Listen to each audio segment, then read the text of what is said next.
Before we begin, viewer discretion is advised. This is for entertainment purposes only. I called Donald Trump a wannabe dictator. It's because he is. It's because he is. Maybe it's time for us to be a little more fierce. Because we have to ferociously push back on this. The thing that bothers a teacher more than anything is to watch a bully. Is there something going on that we're missing? Well, there's a couple of things. First of all, whose balls is he hiding in his cheeks? That's the first question I want to know. And I don't love the way he says, fierce. Yeah. Tim Walz's carefully protected persona has just gone up in flames. Tyrus didn't hold anything back. He shattered the facade wide open for the entire world to witness. This isn't some careless explosion of anger. It's Tyrus going full scorched earth, ripping into Walz's history as if he's prying open a sealed vault. And what comes pouring out is wilder than a midnight carnival. Once Tyrus unleashes, there's no way out. Walz has nowhere left to run, and nothing left he can conceal. It's because he is. Maybe it's time for us to be a little more fierce.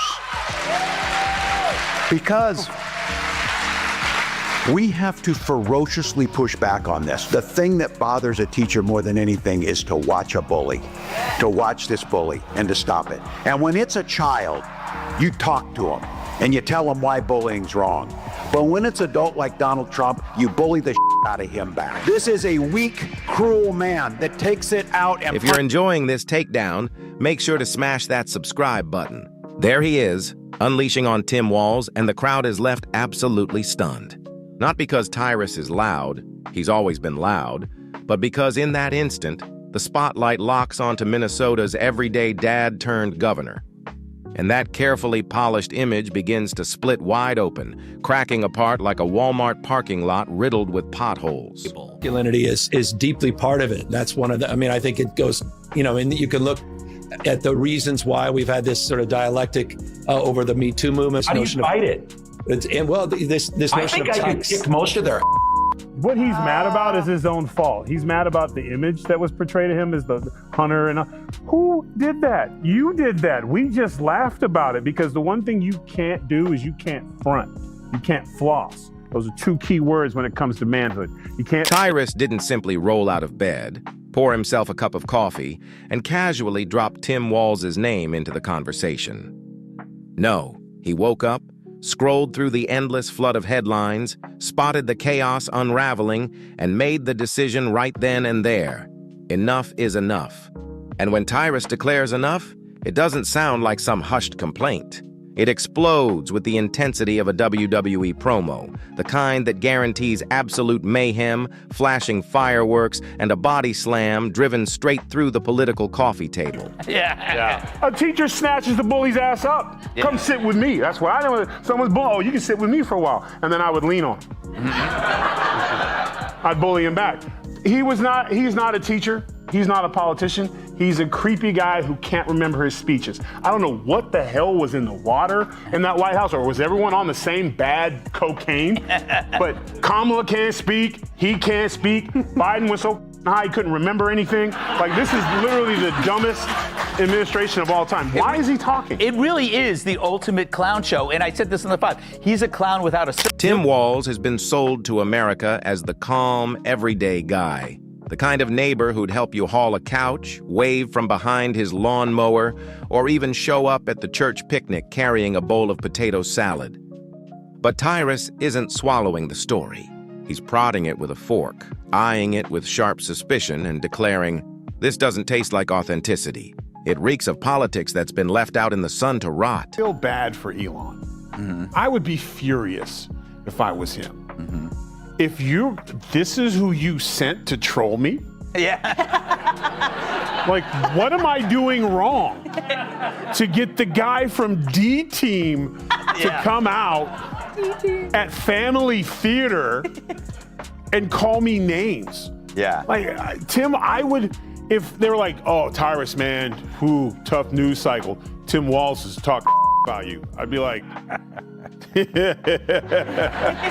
"Oh, Timmy, I want to fight him so bad." And that's where the first punch lands.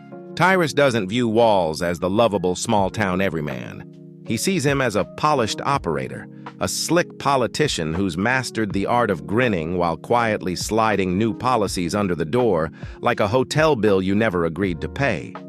On the surface, Walz's resume reads like a Hollywood script designed to inspire: teacher, football coach, military veteran, a champion of small-town values.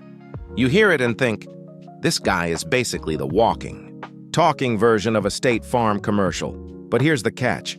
Once Walz actually stepped into office, the script didn't match the performance. And that's where Tyrus starts digging, because nothing fires people up faster than the gap between what politicians preach and what they actually deliver. And Walz, his gaps aren't small. They're massive, wider than a Minnesota pothole in the dead of winter. That's when Tyrus starts pulling receipts. Not with spreadsheets or binders, but with the hammer of comedy. He calls out Walz's so-called greatest hits, like the COVID-19 lockdown rules that somehow made it perfectly legal to buy booze at a gas station but illegal to sit down in a church pew. And he doesn't stop there. Tyrus drags out the contradictions, the inconsistencies, the political flip-flops Walz has stacked up over the years like a collection of Pokemon cards. Only this deck doesn't crown him a hero. It turns him into a punchline. My tweets, my DMs, like just one arm, and I just want to slap the. He's so weak. He brings nothing. If you were gonna go after someone, man to man, hit him with a fact. Hit him with something real. Yes. You don't have anything. And here's the cold part. If Elon called him up and said, "Hey Tim, you want a job?"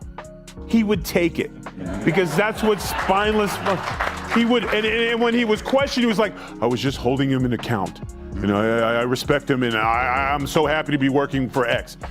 He is the worst player on their team, and they don't mind sending him out because They're trying to get him off the table. Yeah. They're putting him out early so he can't be a factor later. 1 minute Walz is for something, the next he's against it, shifting entirely with whichever way the political wind happens to blow. And if you think Tyrus is going to let that slide, think again. He doesn't just label it a flip-flop. He paints Walz as a full-blown circus act, auditioning for Cirque du Soleil with the sheer number of political backflips he's performed just to keep himself comfortable. Honestly, if Walz ever walked away from politics, he could probably snag a spot in an acrobatics troupe and still stick the landing. It's the same energy as a politician swearing he's just like you, shopping at Target, while being chauffeured there in a black SUV that costs more than your mortgage. The disconnect is so massive you could march the entire Minnesota Vikings offensive line straight through it and still have enough room for the mascot to dance. And here's where it gets juicier. Tyrus doesn't just stop at the policies or the contradictions. He zeroes in on the performance itself. Rachel Levine, look, he has a sports coat and a zip-up sweater underneath. No man wears that. I may have done that in the past. Yes. I won't now, Tyrus. No, and one day somebody's going to explain what a corporate income tax is to these people. It's not paid by this. It's not paid by the corporation. It's not like a building that goes, "I've got to pay taxes." It's the workers. Because let's be real. Politics today is just as much performance as it is substance. Walz knows how to play the part. He's got the tone down, the look polished, the carefully rehearsed vibe ready to go. But to Tyrus, it's nothing more than smoke and mirrors. He compares it to watching a magician at a kid's birthday party. Everyone else gasps at the trick, but he's the guy in the back shouting, "Check his sleeve." That's the kind of blunt honesty people latch onto. Because once the illusion gets exposed, you can't unsee it. Suddenly, Walz's ordinary guy image doesn't feel like authenticity anymore. It feels like the political version of an Instagram filter, polished, airbrushed, and fake. The pandemic response was the first visible crack, shutting down gyms while liquor stores thrived. But the real spotlight came after George Floyd's death. When the streets erupted, businesses burned, fear spread like wildfire, and strong leadership was desperately needed. Walz delivered what many saw as hesitation, delay, or outright confusion, and Tyrus doesn't sugarcoat it. He paints Walz standing frozen in the middle of chaos, clutching a garden hose at a 5-alarm fire, hoping the wind shifts before the flames close in. That's a big red flag. Whenever you meet someone and they have to give you their resume, yeah, and then as soon as they talk, you're like, that's why you gave me your resume. Yeah, because it doesn't speak for itself. You suck. Yeah. It's like when people have their PhD on their Twitter handle. It's like, you know, this person's completely bonkers. And their pronouns. Yes. Are you mad, though, Tyrus, that, like, beards have been kind of co-opted by beta males like Tyler? Oh. No, because Watch what you say. it's like all. Wait, hold on. Watch what I say.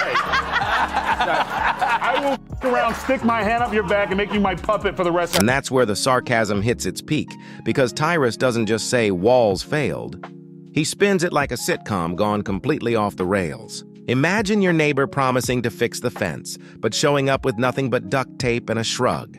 That's the picture Tyrus drills into your mind. And once it's there, it refuses to leave. By the time he's done, Walz isn't just a politician with a few missteps.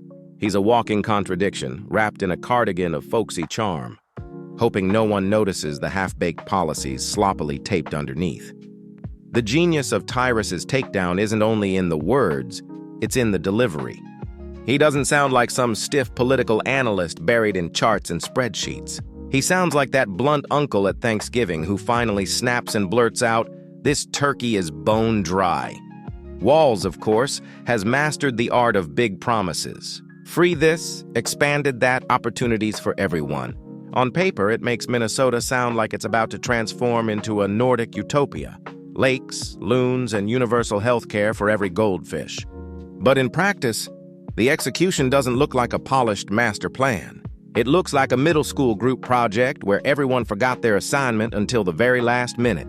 I think I would have won. Susie would say I would have won Pennsylvania easily anyway, even if the governor ran, the real governor, not the governor from Minnesota, he's a sick puppy, that guy. That poor guy, I feel sorry for him. But they made a big... That's where Tyrus really locks into his rhythm. He points out how Walz talks like the noble lead in a Hallmark movie, but governs like a guy who tossed the script aside and started ad-libbing.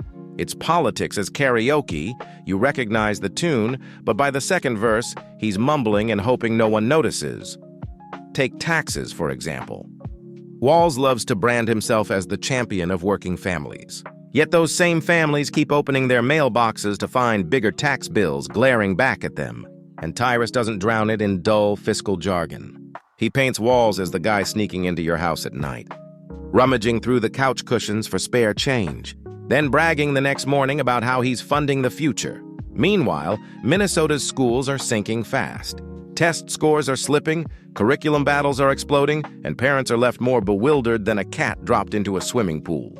Tyrus tears into the irony. A governor who once taught kids about responsibility, but now can't seem to steer the state's educational ship without ramming into iceberg after iceberg. What do you make? Whoa, you got something there? Hold on, before we do this, man, I got to protein up. Hold on. Chug. Oh, he's chugging it. Hold on.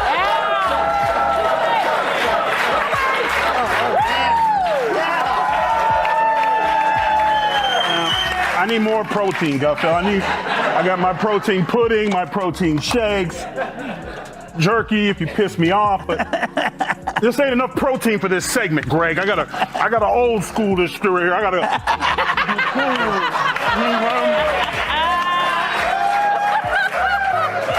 Where'd you get that? Where'd you get that? Then there's Law and Order, and the contradictions there could fill an entire Netflix series. Walz plays the role of the empathetic leader, preaching justice, fairness, and reform. But then, bam, chaos erupts in the streets. Businesses get boarded up and leaders scramble with no clear plan in sight. Tyrus calls it out like a failed sitcom. Picture the governor strolling into mayhem, clapping his hands and saying, "All right, guys, let's calm down," while the scene unravels like Black Friday at Walmart, and then there's his military background. Walz served, and that's supposed to be his badge of credibility, a leadership card he flashes whenever his decisions get questioned. It's the political version of pulling out baby pictures just to win an argument. But here's the kicker. Tyrus doesn't just highlight the contradictions, he ridicules the performance. Walz has perfected the art of looking stern when it's convenient and cheerful when the polls demand it. Tyrus calls it pure political shape-shifting, like one of those mood rings from the 90s. Whatever the public feels, Walz suddenly reflects it, morphing into a full-on political chameleon. I gotta tell you, I can't wait to debate the guy. That is, if he's willing to get off the couch and show up. So, you see what I did there? I gotta tell you, pointing out just an observation of mine that I made. I just have to say it. You know it, you feel it. These guys are creepy, and yes, And here comes the comedy gold. Tyrus paints Walz as the kind of guy who literally practices empathy in the mirror. Do I look concerned? Should I tilt my head 30 degrees? Maybe 45? It's exaggerated, sure, but the image sticks. Suddenly, you can't help but picture Walz in the bathroom before every press conference, rehearsing his "I care deeply" face like it's part of a theater routine. Meanwhile, Tyrus tears into Walz's favorite talking point, unity. He loves to preach about bringing people together. Sounds noble, right? Except under his watch, Minnesota has been about as unified as a family Monopoly game after 2 hours. Boards flipped, rules shouted, and someone storming out of the room. Walz rolls up his sleeves, talks about his small-town roots, maybe even slips in a dad joke to sell the folksy charm. But to Tyrus, that's no different than a used car salesman tossing on a baseball cap to look relatable. The car is still broken, but hey, at least he looks like he might watch football with you, and here's the sting. Tyrus insists Walz's contradictions don't end with policy. They're baked directly into his image. He's not the everyman.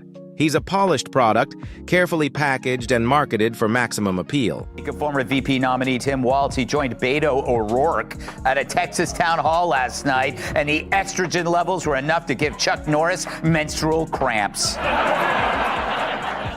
I wonder, is our strength our diversity? Our strength is our diversity. We've been talking about this for years as a country of immigrants, and we let them define the issue on immigration. We let them define the issue on DEI, and we let them define what woke is. We got ourselves in this mess because we weren't bold enough to stand up and say, "You damn right we're proud of these policies. We're going to put them in, and we're going to execute them." So, wait, you lost because you weren't woke enough? And once Tyrus rips away that packaging, you're not seeing Minnesota nice anymore. You're seeing politics as usual, only dressed up in a plaid shirt instead of a tailored suit. By this point, the audience isn't just laughing, they're nodding along. Because even if you don't agree with every single jab, the pattern is impossible to ignore. The contradictions pile higher, the irony cuts sharper, and the comedy makes it unforgettable. That's when Tyrus shifts gears. He stops roasting Walz as just one man and instead exposes him as a symbol, a stand-in for politicians everywhere who say one thing, do another, and still expect a round of applause for the performance. In Tyrus's telling, Walz is running Minnesota like a guy trying to assemble IKEA furniture without the instruction manual. The pieces don't line up, the screws are missing, and the whole thing wobbles the second you lean on it. But there he is, clutching the Allen wrench with absolute confidence, insisting he's got it all under control. By the time Tyrus unleashes this second wave of attacks, Walz's carefully polished image no longer looks like that of a trusted leader. It looks like a flimsy stage prop in a political theater production. And the audience? They're hooked. Because once someone starts pulling back the curtain, you simply can't look away.